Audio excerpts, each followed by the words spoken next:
the Chinese Communist Party that is making us stay locked in our homes and lose our jobs.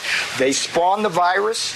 They hid the virus. They sent hundreds of thousands of Chinese nationals over here to seed and spread the virus before we knew. And Peter, my point is simply who are the hundreds of thousands of Chinese nationals? What are you talking about?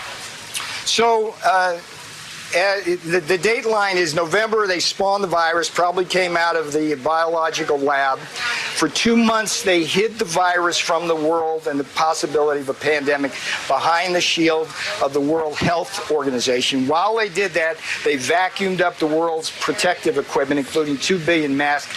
And so you're saying this is deliberate? You're saying the Chinese deliberately did this? Here's the point. While they were preventing any domestic travel from Wuhan to Beijing or Shanghai, locking down their transportation network, they freely sent hundreds of thousands of Chinese nationals on aircraft to go around the world, and that the effective. But are you saying they deliberately did this? Is that what you're saying, Peter? It's unclear. I mean, nobody's going to accuse you of being a fan of China, but do you believe they did this deliberately? They spawned a virus. You're using the term spawned a virus. Do you mean they deliberately created a virus and then deliberately set up the conditions? Let me be really clear about this. I don't think it matters whether they did what they deliberately did, Ali, and this is beyond reproach in terms of a fact. They deliberately allowed Chinese nationals to come to the United States, Italy, and everywhere in between who were infected while they were locking down their own transportation network. And I think it's really important for Americans to understand that. We are angry at each other now. What do you mean deliberately, Peter? I just want to understand deliberately. That you think they sent people who they knew were infected to Italy and the United States and other places? You mentioned hundreds of thousands. Do you believe that actually happened? Someone in China thought that was a plan to do that. Let's be careful and clear with the words. What they did during this period of time when they knew there was a pandemic, they didn't allow their people to travel inside of China, but they allowed people in China who were likely infected to go around the world. Protect their country, even as they sent Chinese nationals out. Let me ask you this. To understand that. Let me ask you this. Do you disagree with that, Alan? Yeah, let me ask you this, though. Do you disagree with that as a fact? I'm going to put that aside for a second. I don't know what I don't know, but here's what I'm going to ask you. Let's say that's true, that those people, those hundreds of thousands that you say went to Italy, they went to the United States, they went all over the world. Why is our new our new disease count, our new infection count so much higher on a 7-day rolling basis than anywhere else in the world? At what point does that become our problem to contain this virus when every other country has been able to? That's a very interesting question, and it goes to the origins of the virus. Now, when the virus came out, one of the other things the Chinese did was not really divulge what the genome sequence actually was so that we could get a handle on that. They basically scrubbed all those labs where this might have come out.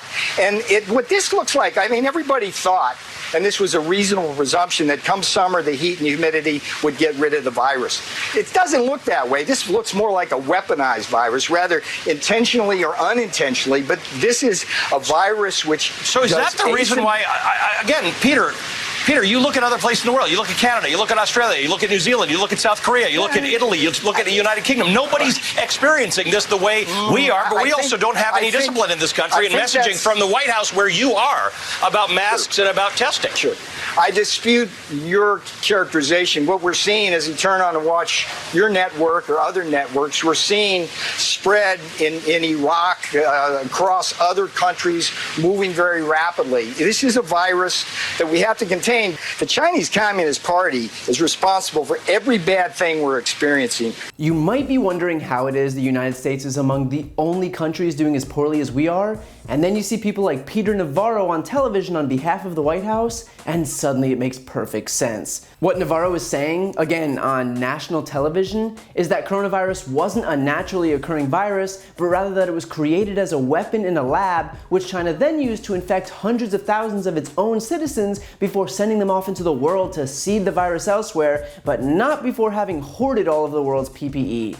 I mean, there is tinfoil hat crazy, and then there's whatever this is. Let's start with the craziest claim here. Navarro says everybody thought it was a reasonable presumption that the virus would go away in the summer. Only by everybody, he means Donald Trump. In reality, the president was the only person who kept repeating the talking point that it would go away. And it wasn't based on science, it was based on his desperation to protect the stock market. That's it. Trump's entire approach wasn't on behalf of public health, it was based on the economy, so he'd retain his talking points for November's election. In reality, it was widely reported that coronavirus wouldn't just go away. The National Academy of Sciences warned the White House, quote, "The pandemic likely will not diminish because of summer, and we should be careful not to base policies around the hope that it will." Their report was then sent to the Trump administration. So not only did everyone believe it wasn't just gonna vanish, but the actual experts told the White House that it wouldn't, and they were ignored. Navarro goes on to say that China didn't divulge the genome sequence, which is utterly untrue. Chinese researchers posted the entire genome of coronavirus online on January 10th,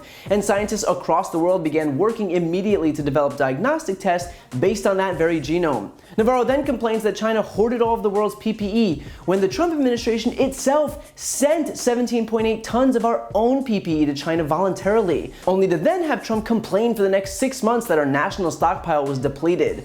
What this administration still, nearly 4 years in, doesn't seem to grasp is that when you lie about everything, eventually people believe nothing. And finally, Navarro just came right out and said what he'd been dancing around the entire interview, claiming, quote, "The Chinese Communist Party is responsible for every bad thing we're experiencing right now." And look, is China responsible for the outbreak of this virus? Yes. Are they responsible for suppressing information about the virus in the beginning? Yes. And that is wholly unacceptable. But let's not confuse the issue of China's suppression in the beginning with our government's response to the virus once it got here. Those are two entirely different issues. So let me be clear, how Trump and his administration responded to the outbreak in the United States is not the fault of the Chinese government. We are not led by President Xi, we're led by Donald Trump, meaning that it was Trump's job to do the work necessary to contain the spread of the pandemic, just like it was every other country's leader's job to contain the spread in their own countries.